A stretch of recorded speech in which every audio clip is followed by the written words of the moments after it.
చూడాలని నాకు చాలా బాధ అనిపించింది. నేను ఒకటి అనుకున్నాను, అయా పునరుద్ధానం కల్లా నా బిడ్డ క్షేమముగా నిలబడాలి. బట్టలు కూడా వేసుకోలేని పరిస్థితి, చేయలేకపోతుంది. ఎంతో దుఃఖం వచ్చింది, నేను చూడలేకపోయాను. నేను రాత్రికాల సమయంలో కూడా నేను పౌదకి 8 కాడ నుండి 8:30 వరకే నేను ఎంతగానో ప్రార్థన చేసి, సరే శనివారం ఎవరైనా వస్తారేమో, నేను ఒక్కదాన్నే బాక్స్ పెట్టుకుని పాటలు గట్టిగా పాడి మరలా కొంచెం వాక్యం చదువుకుని మరలా ప్రార్థన చేసిన ఆమె అనేసరికి మరి వచ్చేది. ఏదేమైనా సరే దేవుడు క్షేమంగా ఈరోజు మరి తన పని తను చేసుకుని దేవుని సన్నిధానంలో సాక్షిగా నిలబెట్టిన దేవాది దేవునికి మహిమ కలుగునుగాక. మరి ఎంతగానంటే చాలా నేను ఎప్పుడు చూడలేదు. మరి అలా ఆడపడిచి గారు కూడా చాలా బాధపడుతూ అవన్నీ అందిస్తూ అలా సపోర్ట్గా కూర్చున్నప్పుడు బాధ అనిపించింది నాకు. ఎందుకంటే ఆశ్చర్యమైన కార్యాలు చేయగలవాడు ఆయన. మరి ఈ నెల 18వ తారీఖున దేవుడే చేయాలి కార్యం. నేను జీవగ్రంథం దగ్గర బలిపేట దగ్గర నిలబడి చెప్తున్నాను, మా దగ్గర ఇది చిల్లిగా అవ్వకూడలేదు. మరి కార్డులు ఎలా వేయించారో తెలీదు. దేవుడు కృపను బట్టి కార్డులు వేయించడం రాత్రికాల సమయంలో తెస్తాం జరిగింది. అయ్యగారు ఒక మాట అన్నారు, పెడితే దాంతో పెడదు, లేకపోతే వంకాయతో పెడతాం, వంకాయ తోట అంతా గెదలు వేసేసినాయి, ఆయా అసలు పెట్టుకోవద్దు. దేవుని స్తోత్రం, హల్లెలూయా. ఎందుకంటే ఆశని తీర్చగలవాడు. ఈరోజు కొద్దుగా ఉంది జాతి కుటుంబం లేకపోయేసరికి ఆశని తీర్చగలవాడు. మనల్ని పిలుస్తున్నవాడు నమ్మదగిన వాడు. ఈరోజు మరి ఏలూరు ప్రాంగణానికి నేను ప్రార్థనకి వెళ్ళి వస్తుండగానే గొప్ప బహుమానాన్ని మోసుకుని వచ్చింది. హల్లెలూయా. నేను ఎన్నో మార్లు చేసిన ప్రార్థన ఒక వ్యక్తే స్పాన్సర్ చేయబోతున్నారు. నేను ఎన్నో మార్లు చేసిన ఒక వ్యక్తినే దేవుడు చూపిస్తున్నాడు. ఎందుకో తెలీదు. ఆ వ్యక్తిని ఎన్నో మార్లు ప్రార్థన చేసిన ఆ వ్యక్తి నిలబడుతూ ఉన్నారు. ఎందుకంటే ప్రార్థన చేయండి దయచేసి. ఖాళీ సమయంలో 6 గంటల సమయంలో రండి, ప్రార్థన చేద్దాం. 18వ తారీఖున బలమైన సాక్షిగా నిలబడుతురు గాక.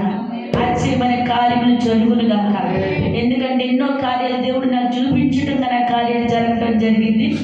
మరి అదే రీతిగా ఎందుకో తెలీదు ఆ వ్యక్తిని దేవుడు చూపిస్తున్నారు.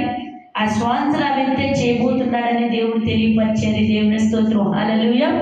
ఎందుకంటే ఆ గొప్ప దీవులు ప్రతి ఒక్కరూ పొందుకోవాలి. అలాగే మనం కూడా ప్రతి ఒక్కరూ కూడా మరి ఈ ఇందులో పాల్పొందులు అవ్వాలని మనం చేస్తున్నాను. ఈ చిన్న సాక్షి దేవుడు దీవించును గాక.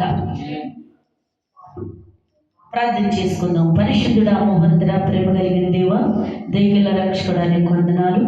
నీ ఘనమైన నామానికి, ఇలువైన నామానికి, శ్రేష్టమైన నామాన్ని బట్టి స్తోత్రాలయ్యా. కొద్ది నిమిషాలు నీ దాసురాలుంటిది మట్టిది బలహీనరాలు మీరు మాట్లాడి మహిమ తెచ్చుకోమని అయ్యా. నీ చేతిలో రొట్టెలంటి వారు మెరుగొట్టి నల్లకొట్టి పరిపూర్ణులుగా నిలబెట్టుకుని మాట్లాడమని నజరేయుడైన యేసు నామమున పెడతాడు వేడుకున్నాము తండ్రి. హల్లెలూయా. చదవబడిన వాక్యాన్ని చదువుకుందాం మనం. ఏబు గ్రంథము 19వ అధ్యాయము 1 నుండి. అంతకు ఏబు ఎలాగూ ప్రత్యుత్తరం ఇచ్చెను, ఎన్నాళ్ళు మీరు నన్ను బాధించుదురు, ఎన్నాళ్ళు మీరు మాటల చేత నన్ను నలగొట్టిదురు, 10 మార్లు మీరు నన్ను నిందించిదురు. హల్లెలూయా, హల్లెలూయా. దయచేసి 5 నిమిషాలు నా మాట వినండి మీరు.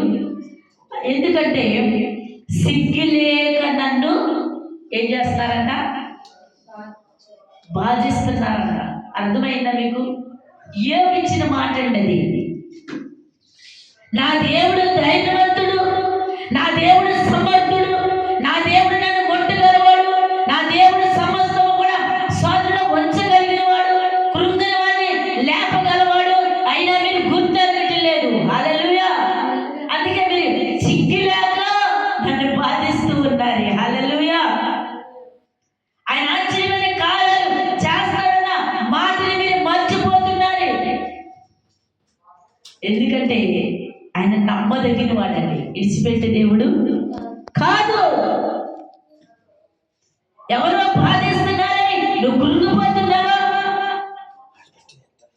నా ప్రక్కన నిలబడేవారు లేరని నీలో నీవే కృంగిపోతున్నావా? హల్లెలూయా. నాకు శక్తి అందించేవారు లేరు. ఆర్థిక ఇబ్బందులో ఉన్నా, శ్రమలో ఉన్నా, బాధలో ఉన్నా